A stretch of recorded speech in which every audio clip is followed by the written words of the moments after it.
I'm Aaron Martin Colby, the Watery Gourmet, and today I will be reviewing the Rancilio Rocky, one of the most popular espresso grinders on the market.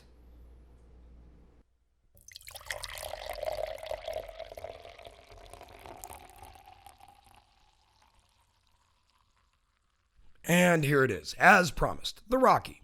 Rancilio makes two products that are legendary in the world of home espresso, the Rocky, as seen here, and the Sylvia espresso machine. They go so well together, in fact, you can buy a chrome stand that holds both of them along with a couple of small drawers down below for whatever you would ever put into some very small chrome drawers. And as I mentioned, the Rocky is the most popular espresso grinder on the market, and as far as I know, that's true, and with very good reason. It's the cheapest good grinder that you can buy. For those uninitiated in the freakish ways of espresso, describing nearly $400 as cheap might seem a little off, but trust me, that's pretty cheap. Unfortunately, though, you do make some concessions, which I'll address later. It's equally unfortunate that other major espresso companies haven't yet responded to the call to lower their prices. The Rocky is basically still the only grinder for a major company that's below $500. We've got the doser on front, the hopper up top, and everything else you would expect of an espresso grinder. You can see a knockbox and espresso machine sitting on either side of the grinder, required espresso gear. I've also ditched the included grind tray and replaced with a paper plate from which I've cut a grinder size segment. It works like a charm and does a much better job of preventing my counter from turning into a dirt pile than the original tray. You'll also notice that I have removed the portafilter holder. It's terrible. Since the doser chute isn't very long, the grinds will just get pushed to the left as you thwack them out, and the only way to compensate for this is to move the portafilter around, which you can't do when the holder is in place. 2 screws and it's gone, baby, gone. And good riddance. The grinder is easier to use and more enjoyable without it. The hopper doubles as a grind adjuster, and you can see the numbered marks. The plastic is tinted, supposedly preventing UV and light damage to the unground beans, which is of course a total lie. The hopper doesn't do jack squat to prevent degradation of the beans. They'll go stale just the same. I recommend that you add them as you use them. Adjusting the grind is easy. You press down the little locking button and rotate the entire hopper. It goes from 0 to 50 with a screw preventing you from grounding out the burrs. While it goes all the way up to 50, you'll rarely, if ever, use that. For espresso, you essentially have 10 steps, 1 through 10. Any higher is useless. I generally keep mine in the 5 to 9 range, with really dark or stale beans as low as 3, and super fresh beans as high as 10, but those are basically the extremes. When you open up the grinder to clean it, you'll find that the stopper guard, as I mentioned, preventing you from going past 0 is nothing more than a bent wood screw. I mentioned concessions for the price, but this was just unbelievably ghetto. Rancilio should frankly be ashamed. Moreover, I wish that the grinder was either stepless or had finer steps. While you can compensate during drink preparation by tapping the portafilter more or less and futzing with your tamp pressure, essentially having only 5 settings is quite a limitation for fresh beans. It might be the cheapest, but it's far from the fastest grinder on the market. Grinding 19 grams of beans, enough for a double, takes over 20 seconds. In a fast-paced environment, that's essentially an eternity. To be fair, if you're running a very light-duty shop where espresso is only a secondary element to your business, this is more than fast enough. But even then, if you can afford it, I'd recommend getting something better. There are also problems with this grinder in a home environment. The chute from which the espresso falls is not angled downward. It relies on momentum from the grinder to fling grinds out of the doser. This inevitably clogs up the chute, and a shocking amount of grinds are left behind. And where a commercial environment would move beans through quickly enough, where the leftovers would never get stale, at-home users might make as few as 1 drink per day. That means cleaning it out after every use.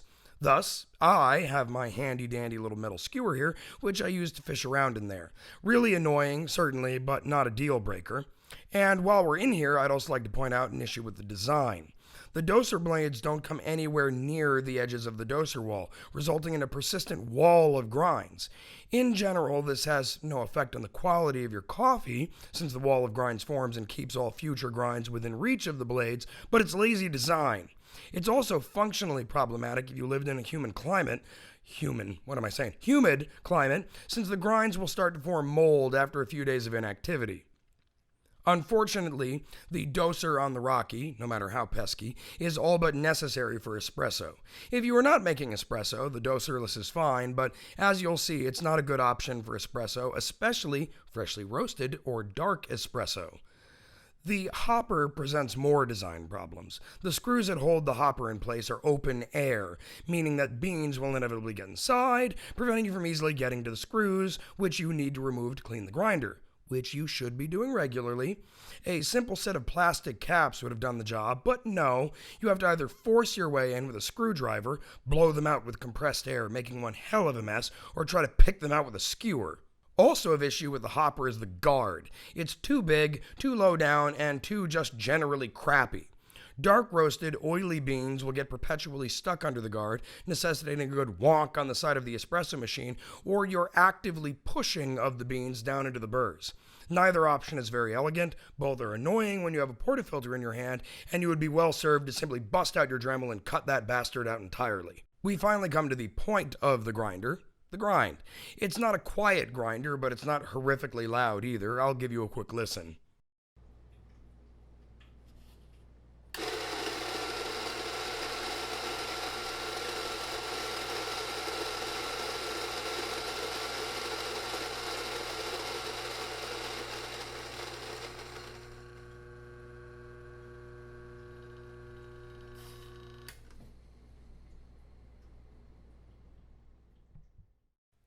See, not too bad.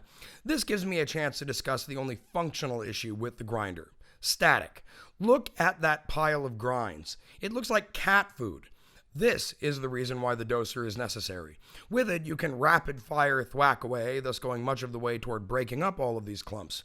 You can also do what I did. I took one of those fake credit cards that everyone gets in the mail and cut one side with the edge of a large bowl, creating a curve, and kept one side flat. This lets me chop up the coffee grounds, level, and also flip the card around to adjust the dose with the curved side if I feel the need.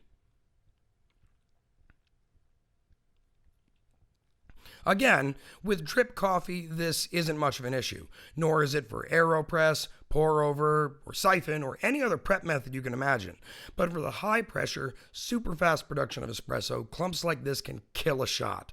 You absolutely need evenly distributed coffee particles.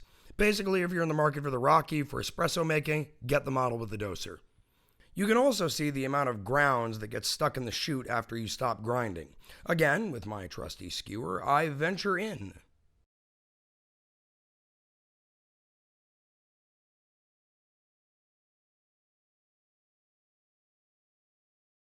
Even doing a half-assed job generated enough grinds to half-fill a single. That's significant, and fixing that in the design would not have had a negative effect on cost. This is annoying, especially if you weigh out espresso beans before putting them into the grinder like I do. The grinder forces you to go spelunking inside to retrieve all of the beans that you had carefully measured, and thus achieve an accurate weight in your dose. But at least it's ground the espresso, which is certainly a plus. And about that, voila! Ground espresso.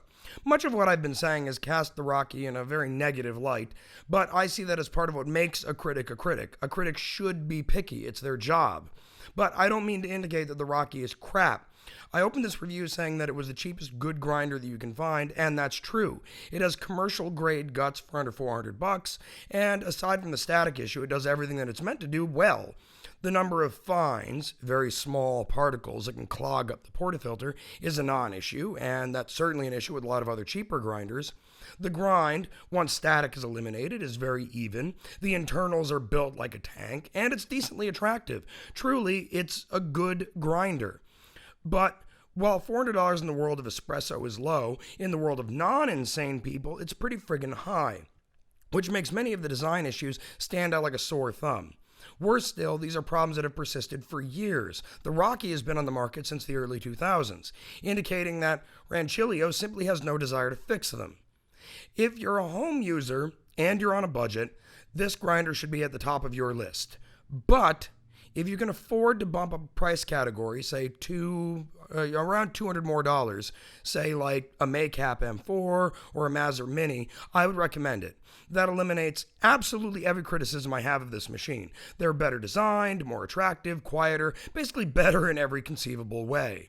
And the same goes for a commercial environment. Even if you produce only a few espressos per day, the easier operation, cleaning, and maintenance of those more expensive models will pay dividends in the end. But, as I said, the grinder does what it's supposed to. It produces espresso-ready grounds consistently, it looks good on the counter, and will last for years of household-level usage before needing maintenance. The issues of poor design choices and static, really the only two major issues with this grinder, are, in the end, at least to me, a reasonable trade-off for the low price. I still recommend that if you can afford it or if you think that you can wait and save up, go for a better grinder. But if you decide on the Rocky, your coffee will get ground. And I guess, what more can you ask for? I hope this helped. Thanks for watching. I'm Aaron Martin Colby, the Watery Gourmet.